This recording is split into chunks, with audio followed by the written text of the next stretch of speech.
presenting Give Us the Vote, a celebration of the 100th anniversary of the passage of the 19th Amendment, giving women the vote.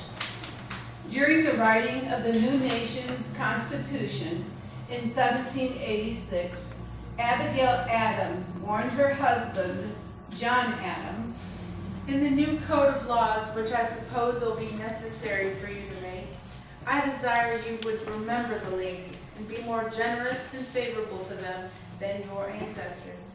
Do not put such unlimited power in the hands of husbands. If particular care and attention is not paid to the ladies, we are determined to foment a rebellion and will not hold ourselves bound by any laws in which we have no voice or representation." but John didn't listen to her. Women continued to have few rights. They were not allowed to own property or vote. They were the property or chattel of their husbands and fathers. The Declaration of Independence declared, All men are created equal. What about the women? Didn't the inalienable right to life, liberty, and the pursuit of happiness, as promised in the Declaration, include them? No. Colonial poet Anne Bradstreet expressed even earlier than was pleaded by Abigail when she wrote, Nay, nay, have women worth, or have they none? Or had they some, but with the queen is gone? But she, though dead, will vindicate our wrong. Let such as say our sex is void of reason. No, 'tis a slander now, but once was treason. Some of the original pioneers who fought for women's suffrage belonged to a socially conscious group who dedicated their lives to freedom, or to freeing the slaves before they turned to demanding rights for themselves. Sojourner Truth was a slave born Isabella Balmfree. She bore 13 children, all of whom were sold off to different masters. When laws were passed setting slaves free, her master refused to release her. She ran away and became an outspoken advocate against slavery for women's rights.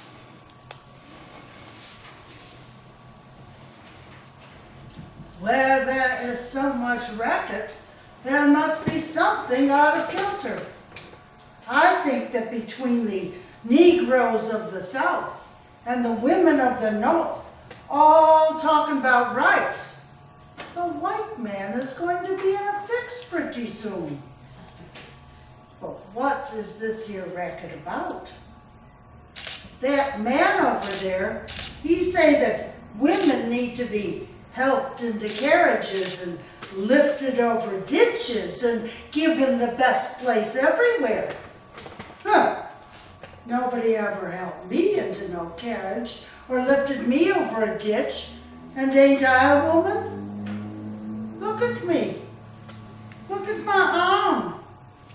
I have plowed and planted and carried into barns, and no man could have me. And ain't I a woman? I could work as much and eat as much as any man when I could get it, and bear the lash as well. And ain't I a woman? I have borne 13 children, and seed most all sold off to slavery. And when I cried out with my mother's grief, none but Jesus heard me.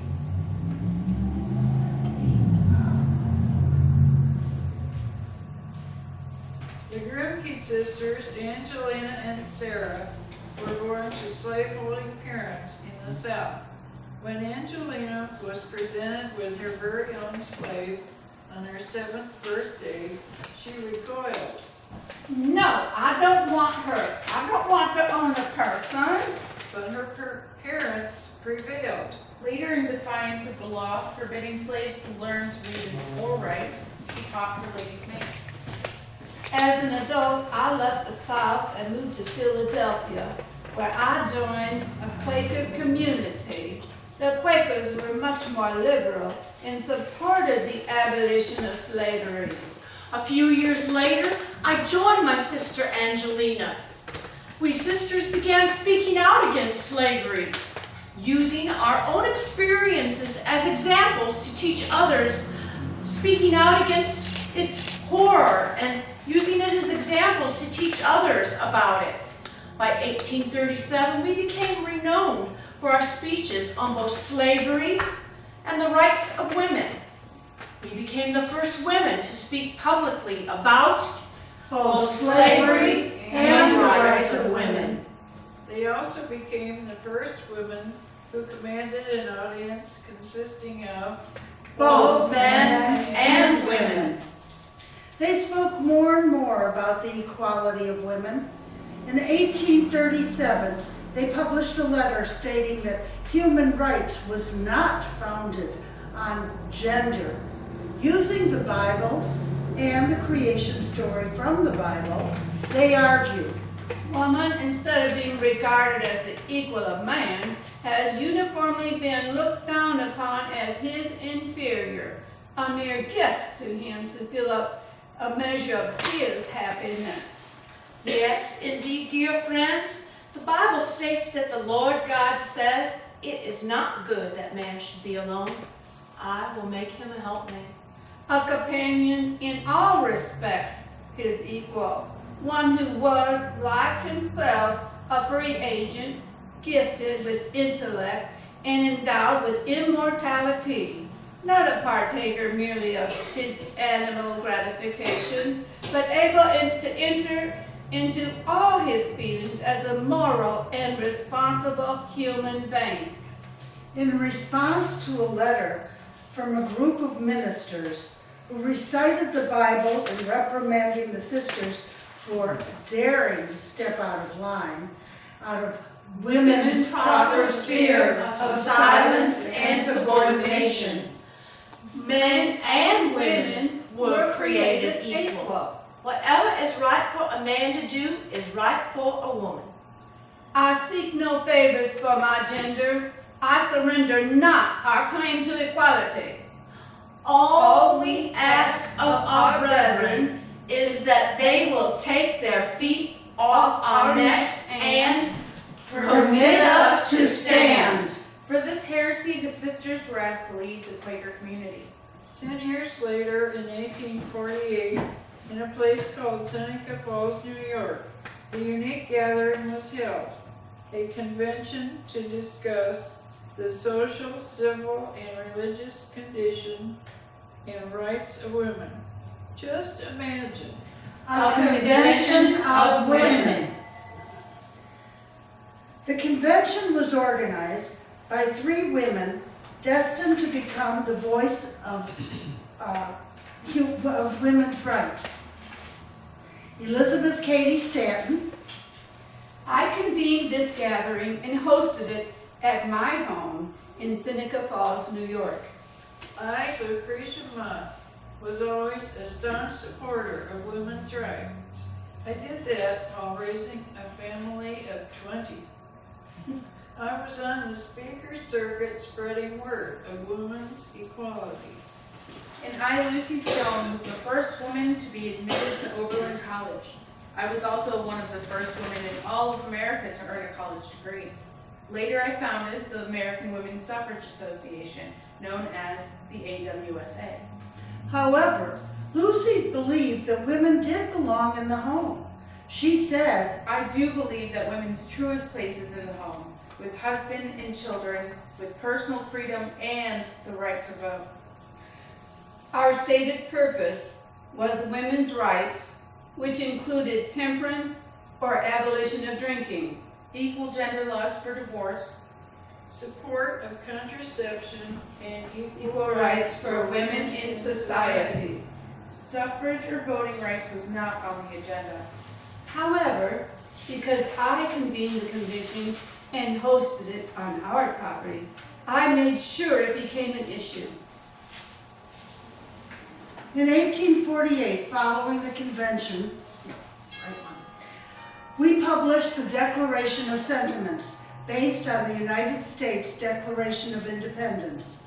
We hold these truths to be self-evident that all men and women are created equal, that they are endowed by their Creator with certain inalienable rights, That among these are life, liberty, and the pursuit of happiness. That to secure these rights, governments are instituted, deriving their just powers from the consent of the governed. The three leaders were joined by others, including Susan B. Anthony, who toured the states rallying and advocating for an amendment to the U.S. Constitution to give women the right to vote. Their efforts were largely dismissed, and they were told to go home to their husbands and children. I found my calling when I met Elizabeth. We became lifelong colleagues and friends as we worked together to found New York State Temperance Society and the Civil Rights Association. We worked together to edit the 6-volume history of women's suffrage. When Elizabeth Stanton addressed Congress, she pleaded for women's rights to be included in the 15th and 16th Amendments, that the right for citizens be granted without regard to gender or race. She further told the Congress, in making our demand for suffrage, we would call your attention to the fact that we represent 15 million people, 1/2 of this entire country, intelligent, virtuous, native-born American citizens, and yet stand outside the pale of political recognition. sadly, these dedicated suffragettes finally realized that those who had fought for the rights of former slaves were not interested in pursuing equality for women. I find it unacceptable that rights for black men come at the cost of dropping support for female suffrage. Elizabeth and I joined forces for over 50 years, writing and speaking throughout the country about the need for women's rights. One time, I attended a temperance conference, and when I rose to speak, I was told to Sit down. Women were not even allowed to speak. And later, in 1872, I was arrested for trying to vote. Imagine getting arrested for voting illegally. I was fined $100. Today, that is the equivalent of $2,000.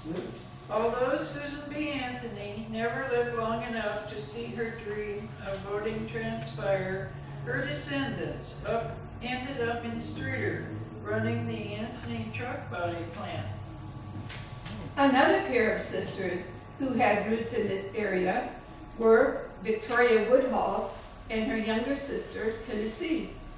Their parents were con artists and charlatans in Iowa. As soon as they were able, Victoria, followed by Tenny, escaped.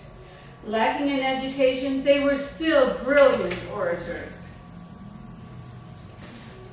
We believed in women's equality, including free love.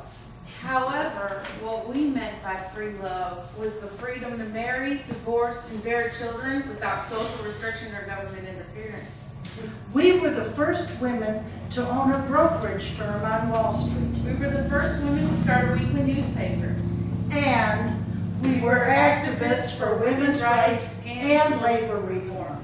The sisters were much in demand on the speaker circuit. They even attracted the attention of the richest man in the world, Cornelius Vanderbilt, who bankrolled their foray into the world of investments. Unfortunately, we weren't very good at